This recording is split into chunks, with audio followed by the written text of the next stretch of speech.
નમસ્કાર વિદ્યાર્થી મિત્રો, આપણે ગયા લેક્ચરમાં એટલે કે વિજ્ઞાનના પ્રથમ લેક્ચરમાં બે પ્રવૃત્તિ જોઈ ગયા હતા. પ્રવૃત્તિ એક શું હતી કે મેગ્નેશિયમ ધાતુને એટલે કે એમજીની ઓક્સિજન સાથેની પ્રક્રિયાથી એટલે કે હવાની હાજરીમાં એને સળગાવતા શું મળતું હતું? Magnesium oxide. ઓકે, સમીકરણ બેલેન્સ કરવા માટે આપણે અહીંયા 2 વડે અને પ્રક્રિયકમાં પણ કેટલા વડે ગુણ્યા હતા? 2 વડે ગુણ્યા હતા. બીજો એક પ્રવૃત્તિ જોઈ ગયા હતા કે કોઈ કોનિકલ ફ્લાસ્કમાં દાણાદાર ઝીંક નાખી એની અંદર હાઇડ્રોક્લોરિક એસિડ કે સલ્ફ્યુરિક એસિડ આપણે નાખીશું તો આપણને શું મળશે? તો ઝીંક ક્લોરાઇડ પ્લસ ડાયહાઇડ્રોજન વાયુ એટલે કે H2 વાયુ મળશે. આવી 2 પ્રવૃત્તિ આપણે શીખી ગયા હતા.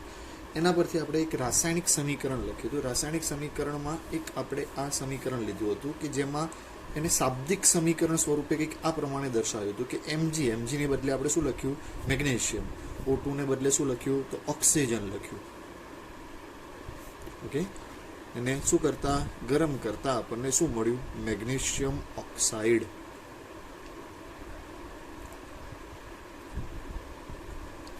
ઓકે, હવે મિત્રો વાત કરીએ આપણે કે આ તીર ગયા લેક્ચરમાં જોઈ ગયા અને આપણે એરો અથવા તીર કહીએ. તીરની જે ડાબી બાજુ છે એને શું કીધું આપણે? પ્રક્રિયકો. અને તીરની જમણી બાજુ જે છે એને આપણે શું કહ્યું? નિપજ કહ્યું. નિપજ એક પણ હોઈ શકે, એક કરતાં વધારે પણ હોઈ શકે છે. ઓકે, હવે આજે આપણે નવું શીખીશું કે જેમાં શાબ્દિક સમીકરણ સ્વરૂપે આપણે દર્શાવ્યું. શાબ્દિક સમીકરણમાં ફક્ત શબ્દ સ્વરૂપે લખ્યું, પણ હવે શેના સ્વરૂપે લખીશું? તો આપણે રાસાયણિક સમીકરણ એક સૂત્ર સ્વરૂપે લખીશું કે જો શબ્દોની જગ્યાએ રાસાયણિક સૂત્રોનો ઉપયોગ કરીને રાસાયણિક સમીકરણ વધુ સંક્ષિપ્ત એટલે કે વધારે ટૂંકું અને ઉપયોગી બનાવી શકાય છે.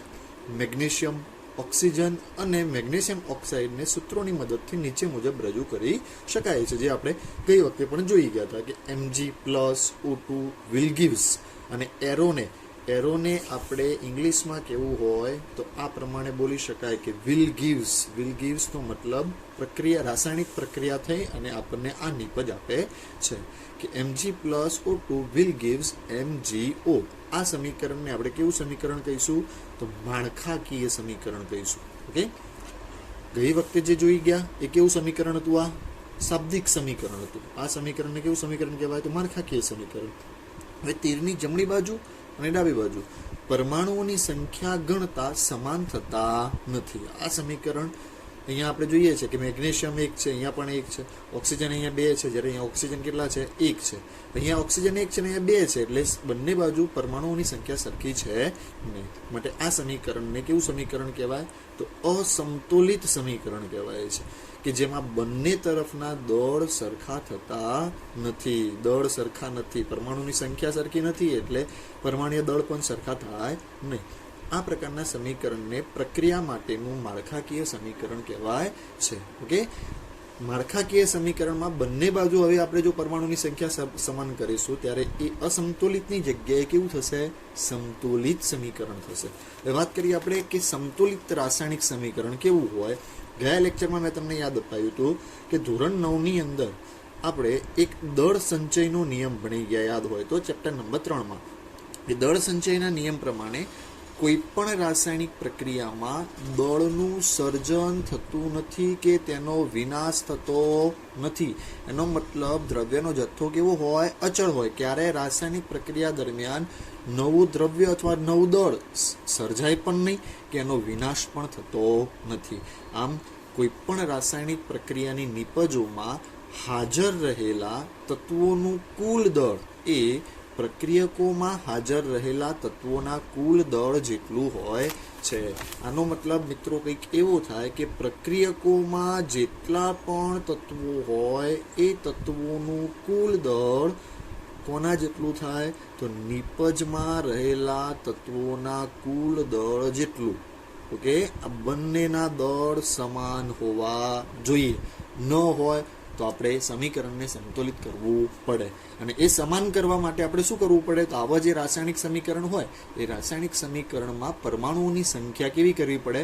સરખી કરવી પડે. જેમ કે અહીંયા આપણે મેગ્નેશિયમમાં જોઈ ગયા હતા. ઓકે, હવે બીજા શબ્દોમાં આપણે એમ કહી શકીએ કે જો પ્રક્રિયા શરૂ થયા પહેલા અને પ્રક્રિયા પૂર્ણ થયા બાદ દરેક તત્વોના પરમાણુઓની સંખ્યા સમાન હોય છે, તેથી જ માળખાકીય સમીકરણને સંતુલિત કરવું જરૂરી બને છે. હવે પ્રવૃત્તિ આપણે એક જોઈ ગયા હતા કે દાણાદાર ઝીંક, એની અંદર શું નાખ્યું હતું? સલ્ફ્યુરિક એસિડ નાખ્યું હતું. શું મળ્યું આપણને? તો ઝીંક સલ્ફેટ મળે અને બીજું શું મળે? હાઇડ્રોજન મળે. હવે મિત્રો હું તમને આ પ્રવૃત્તિ માટે સંતુલિત રાસાયણિક સમીકરણ લખીને બતાવું. કેવી રીતે કરું છું બરાબર ધ્યાનથી સમજજો અને અહીંયા જોજો કે સૌથી પહેલા આપણે શું લીધું હતું? ઝીંક. એની અંદર આપણે એસિડ તરીકે ત્યાં અહીંયા આપણે જોઈએ કે હાઇડ્રોક્લોરિક એસિડ નાખ્યો. અહીંયા હાઇડ્રોક્લોરિક એસિડની જગ્યાએ તમને શું આપેલું છે? સલ્ફ્યુરિક એસિડ આપેલું છે. તો સલ્ફ્યુરિક એસિડ પણ લઈ શકાય. સલ્ફ્યુરિક એસિડનું સૂત્ર શું થાય? H2SO4. યાદ રાખજો મિત્રો, સલ્ફ્યુરિક એસિડ એ રસાયણનો રાજા છે. વિલ ગિવ્સ શું મળશે? તો અહીંયા પ્રક્રિયા થઈ. ગઈ વખતે મેં તમને કહ્યું કે જ્યારે કોઈ પણ ધાતુની પ્રક્રિયા એસિડ સાથે થાય ત્યારે કયો વાયુ બને? હાઇડ્રોજન વાયુ બને, એટલે કે H2 વાયુ બને. હવે અહીંયાથી હાઇડ્રોજન વાયુ દૂર થઈ ગયો તો વધ્યું શું? ZnSO4, zinc sulphate. ZnSO4 ને શું કહેવાય? ઝિંક સલ્ફેટ કહેવાય. ઓકે, પ્લસ કયો વાયુ મળ્યો? H2 એટલે કે કયો વાયુ? હાઇડ્રોજન વાયુ.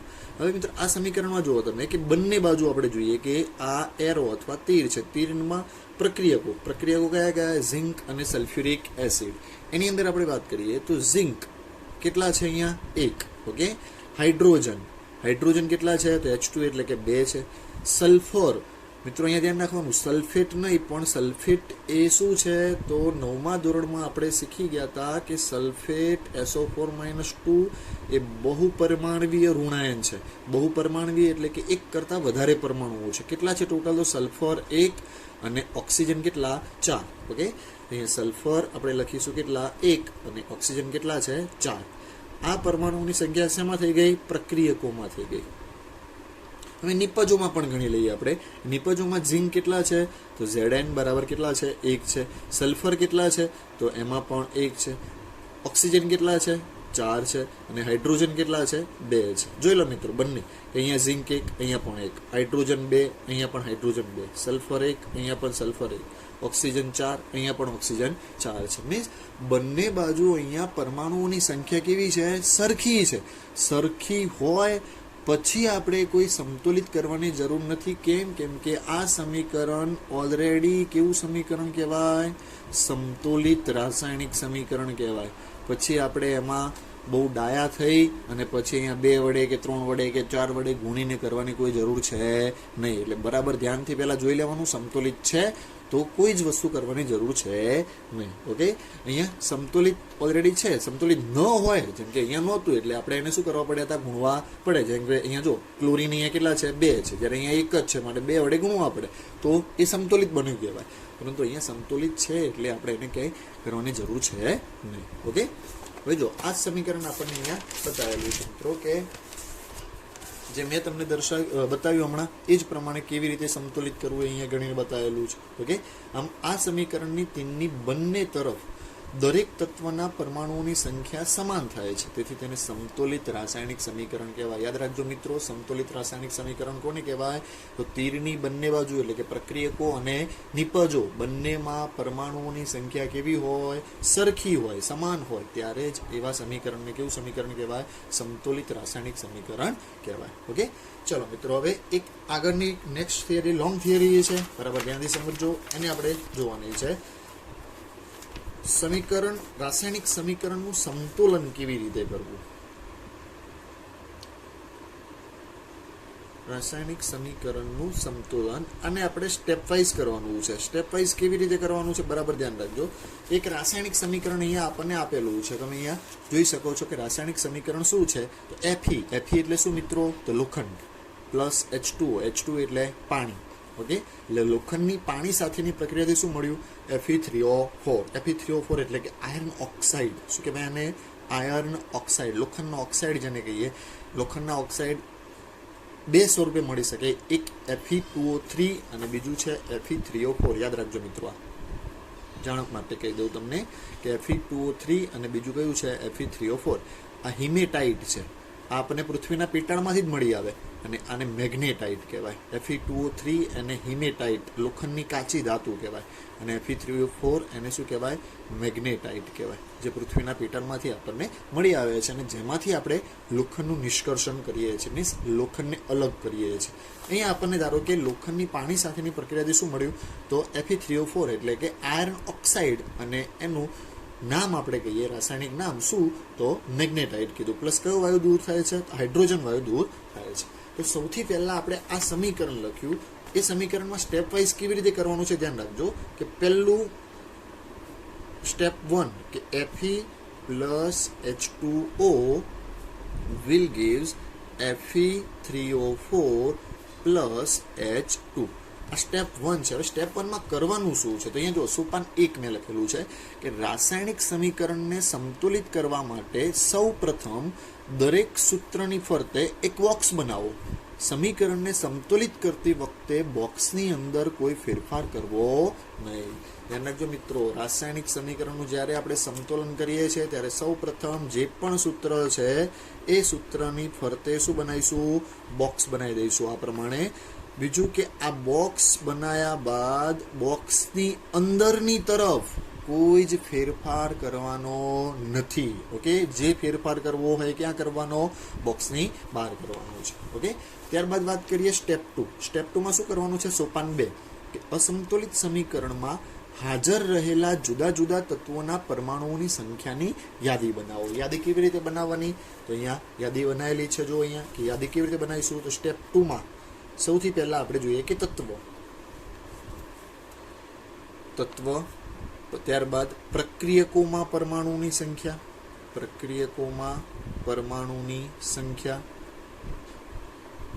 ઓકે, એટલે કઈ બાજુ પ્રક્રિયકો હોય? લેફ્ટ હેન્ડ સાઈડ, ડાબી બાજુ હોય, અને નિપજોમાં પરમાણુની સંખ્યા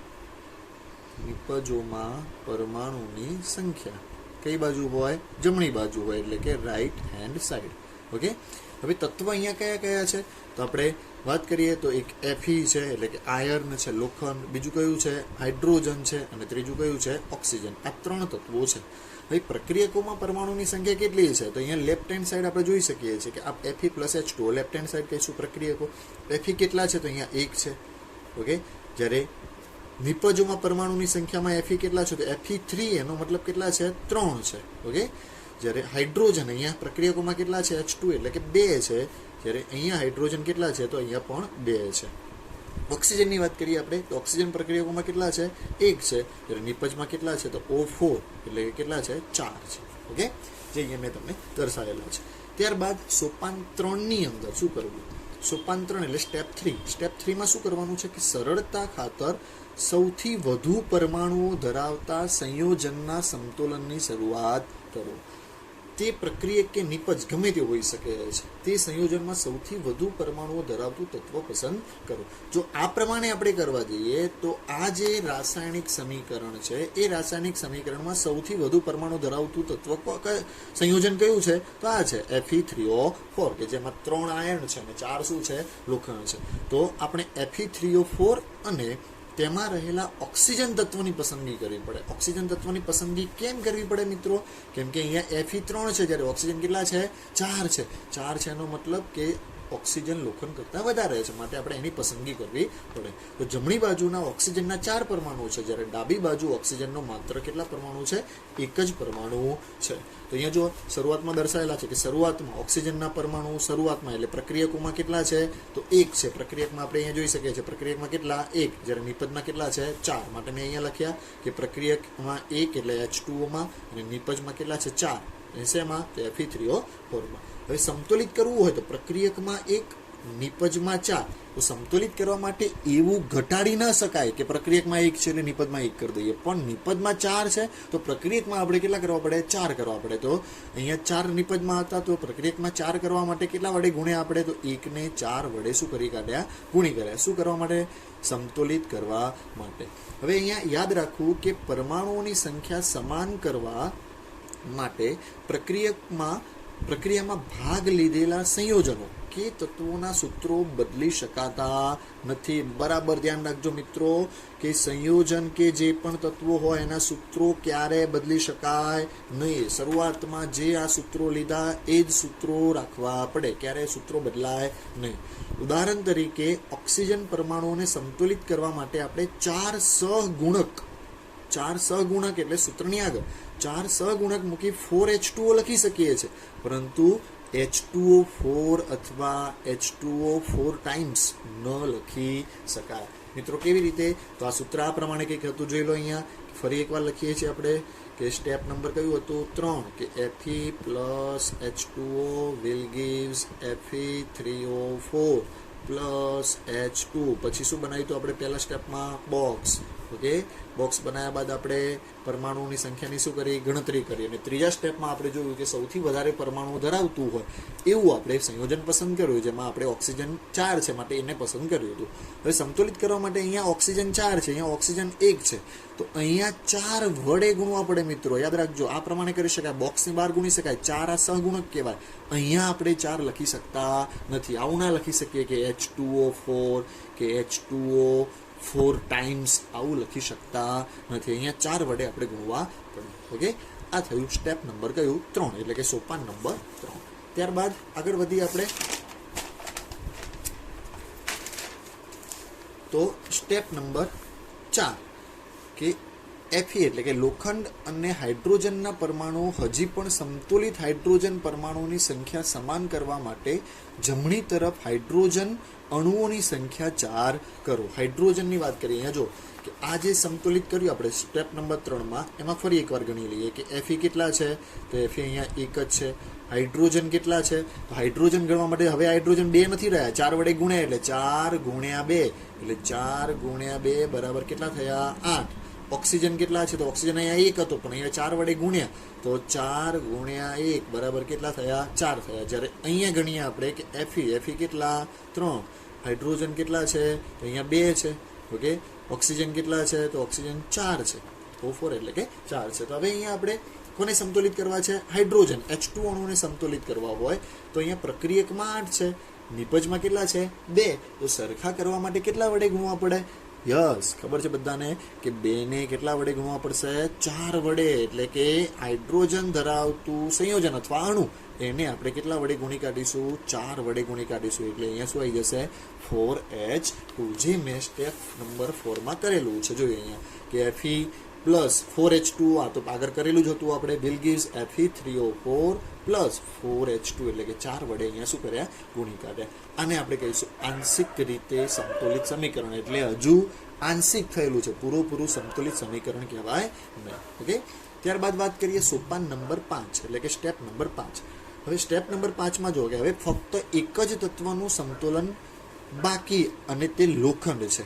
હવે અહીંયા જોઈ શકો છો મિત્રો કે આપણે આ જે સમીકરણ બનાવ્યું સ્ટેપ નંબર કયા? તો સ્ટેપ નંબર 4માં. સ્ટેપ નંબર 4માં જે સમીકરણ બનાવ્યું કંઈક આવું હતું કે Fe plus 4H2O will gives Fe3O4 plus 4H2. હવે આની અંદર ઘણી જો પરમાણુની સંખ્યા કેટલી થાય? તો Fe બરાબર 1 છે, હાઇડ્રોજન 4 ગુણ્યા 2 એટલે કે 8 છે, ઓક્સિજન 4 ગુણ્યા 1 બરાબર કેટલા છે? 4. Fe કેટલા છે? તો 3 છે. હાઇડ્રોજન કેટલા છે? તો 4 ગુણ્યા 2 બરાબર 8 છે. અને ઓક્સિજન કેટલા છે? તો 4 છે. તો અહીંયા જો 8 8 4 4 એટલે કે હાઇડ્રોજન અને ઓક્સિજન આ સંતુલિત થઈ ગયા, પરંતુ કોણ બાકી રહ્યું? Fe. હવે તમને બધાને ખબર પડી ગઈ હશે કે અહીંયા લોખંડ 3 છે, અહીંયા 1 છે, તો કેટલા વડે ગુણવા પડે? અહીંયા 3 વડે ગુણવા પડે. તો આ જે સમીકરણ છે એ સમીકરણમાં આપણે પ્રક્રિયકમાં રહેલ લોખંડ એટલે કે આને 3 વડે શું કરી કાઢીશું? ગુણી કાઢીશું. જે અહીંયા આપણે સોપાન નંબર 5માં કર્યું છે. જો અહીંયા 3 વડે શું કરેલા છે? ગુણેલા છે. ઓકે, હવે આ જે સંતુલિત કરવા માટે 3 વડે ગુણ્યા બાદ સોપાન નંબર 6માં એટલે કે છેલ્લે આપણે શું કરીશું? અંતમાં સંતુલિત સમીકરણની ખરાઈ કરવા માટે સમીકરણની બંને તરફ પરમાણુની સંખ્યા ગણવી. પરમાણુની સંખ્યા આપણે ગણીશું. આનું આ જ સમીકરણ મિત્રો અહીંયા લખેલું છે, પરમાણુની સંખ્યા ગણેલી છે કે Fe બરાબર 3, હાઇડ્રોજન 8 છે, 4 દુ 8, ઓક્સિજન 4 છે, એ પ્રમાણે નિપજમાં Fe 3 છે, હાઇડ્રોજન 4 દુ 8 છે, ઓક્સિજન કેટલા છે 4 છે, એટલે બંને બાજુ કેવા પરમાણુઓ છે, સમાન પરમાણુઓ છે. માટે આવા સમીકરણને કેવું સમીકરણ કીધું? સમતોલિત રાસાયણિક સમીકરણ. ઓકે, ત્યારબાદ જોઈએ આપણે કે આમ સમીકરણમાં બંને તરફ રહેલા તત્વોના પરમાણુઓની સંખ્યા સમાન છે. હવે આ સમીકરણ સમતોલિત છે. રાસાયણિક સમીકરણને સમતોલિત કરવાની આ પદ્ધતિને હિટ એન્ડ ટ્રાયલ પદ્ધતિ કહેવાય છે. મિત્રો યાદ રાખજો, આ જે રાસાયણિક સમીકરણ આપણે સમતોલિત કર્યું, એ સમતોલિત કરવાની જે પદ્ધતિ આપણે જોઈ ગયા, કે જેમાં સોપાન નંબર 6 સુધી આપણે જોઈ ગયા, એ પદ્ધતિને કઈ પદ્ધતિ કહેવાય? હિટ એન્ડ ટ્રાયલ પદ્ધતિ. કઈ પદ્ધતિ કહીશું? હિટ એન્ડ ટ્રાયલ પદ્ધતિ. યાદ રાખજો મિત્રો, હિટ એન્ડ ટ્રાયલ પદ્ધતિ કહેવાય કારણ કે આપણે પ્રયત્નો દ્વારા નાનામાં નાના પૂર્ણાંક સહગુણાંક વડે સમીકરણને સંતુલિત કરવાનો પ્રયત્ન કરીએ છીએ. ટ્રાયલ, પ્રયત્ન કરીને કે 6 સ્ટેપ કર્યા ત્યારે આપણે સમીકરણને શું કરી શકીએ? સંતુલિત કરી શકીએ. માટે હિટ એન્ડ ટ્રાયલ પદ્ધતિ તરીકે ઓળખવામાં આવે છે. ત્યારે સોપાન નંબર 7માં શું કરવાનું? તો ભૌતિક અવસ્થાઓની સંજ્ઞા ઓળખવી. હવે ભૌતિક અવસ્થા એટલે કઈ ભૌતિક અવસ્થા હોય? ઘન, પ્રવાહી અને વાયુ. ઓકે, ઘનને ઇંગ્લિશમાં શું કહેવાય? સોલિડ કહેવાય. પ્રવાહીને શું કહેવાય? તો લિક્વિડ કહેવાય. વાયુને શું કહેવાય? તો ગેસ કહેવાય. હવે જો ભૌતિક અવસ્થા આપણે લખવી હોય તો ક્યાં લખવાની? તો જે પણ રાસાયણિક સૂત્ર હોય, ધારો કે એક રાસાયણિક સૂત્ર અહીંયા હું લખું છું કે ZnSO4, આની ભૌતિક અવસ્થા લખવી છે તો ક્યાં લખવાની? તો આ રાસાયણિક સૂત્રની જમણી બાજુ નીચે શેમાં લખવાની? કૌંસમાં. ઓકે, જો પ્રવાહી હોય તો લિક્વિડ લખવાનું, સોલિડ હોય તો ઘન હોય તો S લખવાનું, વાયુ હોય તો G લખવાનું. અને જો જલીય દ્રાવણ હોય, જલીય દ્રાવણ એટલે બળતરા થાય એવું દ્રાવણ નહીં મિત્રો. જલીય મીન્સ પાણીમાં બનાવેલું દ્રાવણ, જેને ઇંગ્લિશમાં આપણે એક્વિયસ કહીએ છીએ. શું કહીએ છીએ? એક્વિયસ. માટે એને કૌંસમાં EQ વડે દર્શાવવું પડે. શું વડે? EQ. જલીય દ્રાવણ હોય, પાણીમાં દ્રાવણ બનાવેલું હોય તો EQ દર્શાવવું. ઘન પદાર્થ હોય તો S લખવો, પ્રવાહી હોય તો L લખવું, વાયુ હોય તો G લખવું. મિત્રો યાદ રાખજો, પ્રક્રિયકમાં શેમાં? પ્રક્રિયકમાં જો પાણીનો ઉપયોગ થયેલો હોય તો નિપજમાં આપણને કોઈ પણ એક પદાર્થ જલીય દ્રાવણ મળે, એટલે કે EQ. નિપજમાં આપણને કોઈ પણ એક જલીય દ્રાવણ EQ મળે. પ્રક્રિયકમાં પાણીનો ઉપયોગ થયેલો હોય તો નિપજમાં આપણને કોઈ પણ એક રાસાયણિક દ્રવ્ય જલીય દ્રાવણ સ્વરૂપે મળશે. ઓકે, અહીંયા મિત્રો જો કે લખાયેલું છે કે ઉપયુક્ત સમીકરણમાં તેઓની ભૌતિક અવસ્થાની કોઈ માહિતી પ્રાપ્ત થતી નથી. સમીકરણ આપણે સ્ટેપ નંબર 6માં જોઈ ગયા, ત્યાં સુધી આપણને કોઈ ભૌતિક અવસ્થાની ખબર પડતી નથી. કે રાસાયણિક સમીકરણને વધુ માહિતીપ્રદ બનાવવા માટે પ્રક્રિયક અને નિપજના રાસાયણિક સૂત્રોની સાથે તેઓની ભૌતિક અવસ્થાનો ઉલ્લેખ કરવામાં આવે છે. એટલે રાસાયણિક સમીકરણમાં સૂત્રોની સાથે જો આપણે ભૌતિક અવસ્થા લખીશું તો આપણને વધુ એ પ્રક્રિયા વિશે માહિતી મળશે. અહીંયા જો ઘન માટે S લખવાનું, S એટલે કે શું? સોલિડ. પ્રવાહી માટે L એટલે લિક્વિડ. અને વાયુ માટે ગેસ એટલે કે G. ઓકે, અને જલીય માટે EQ એટલે પાણીમાં બનાવેલું દ્રાવણ, જેને EQ ને આપણે ફૂલ ફોર્મમાં લખીએ તો એક્વિયસ કહેવાય. ઓકે, અહીંયા જો સમીકરણમાં મેં લખેલું છે કે લોખંડ, તમને બધાને ખબર છે કે ઘન સ્વરૂપે હોય. ઘન સ્વરૂપ માટે અહીંયા શું લખ્યું? સોલિડ.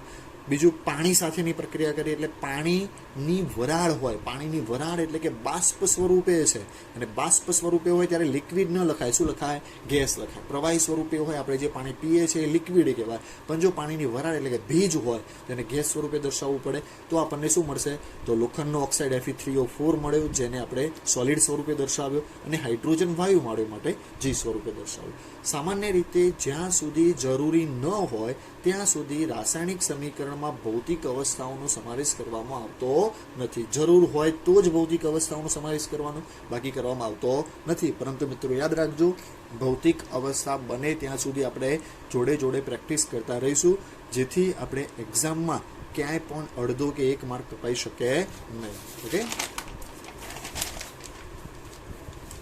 ઓકે મિત્રો, તો હવે આના પરથી આપણે કેટલાક પ્રશ્નોના જવાબ સમજવાના છે.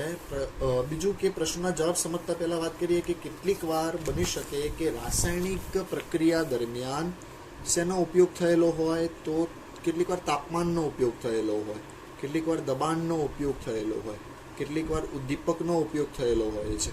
ઓકે, તો આવી પરિસ્થિતિમાં એ તાપમાન, દબાણ કે ઉદ્દીપક ક્યાં દર્શાવવો, તો એ ક્યાં દર્શાવવાનો હોય? તીરની ઉપર કે તીરની નીચે. ઉદાહરણ તરીકે અહીંયા કોઈ પણ પ્રક્રિયકો હોય અને અહીંયા આપણને શું મળતું હોય? નિપજ મળતું હોય. તો પ્રક્રિયકો વચ્ચે પ્રક્રિયા થાય, કેટલા તાપમાને થઈ? તો ધારો કે 100°C તાપમાન. તો અહીંયા તીરની ઉપર કે નીચે શું લખીશું? 100°C તાપમાન. ધારો કે દબાણ હોય કે 212 દબાણે, તો 212, તો એ આપણે પ્રક્રિયકની તીરની ઉપર કે નીચે દર્શાવવાનું. ઉદ્દીપક તરીકે કોઈ પણ વપરાય, કે નિકલ વપરાયો હોય, પ્લેટિનમ, પેલેડિયમ, આવા ઉદ્દીપક જે આપણે આગળ ભણીશું, તો એ ઉદ્દીપક પણ અહીંયા દર્શાવવું પડે. પણ યાદ રાખજો મિત્રો, ક્યાંય અહીંયા કે અહીંયા દર્શાવવાના નથી, એ તીરની ઉપર કે તીરની નીચે જ દર્શાવવાના રહે છે. જેમ કે અહીંયા બે સમીકરણ તમને ઉદાહરણ માટે આપેલા છે કે CO એટલે કાર્બન મોનોક્સાઇડની હાઇડ્રોજન વાયુ સાથેની પ્રક્રિયા 340 વાતાવરણ દબાણે, વાતાવરણ એ દબાણનો એકમ છે, 9માં ભણી ગયા આપણે, 340 વાતાવરણ દબાણે પ્રક્રિયા થાય ત્યારે આપણને CH3OH એટલે કે મિથેનોલ મળે છે. શું મળે છે?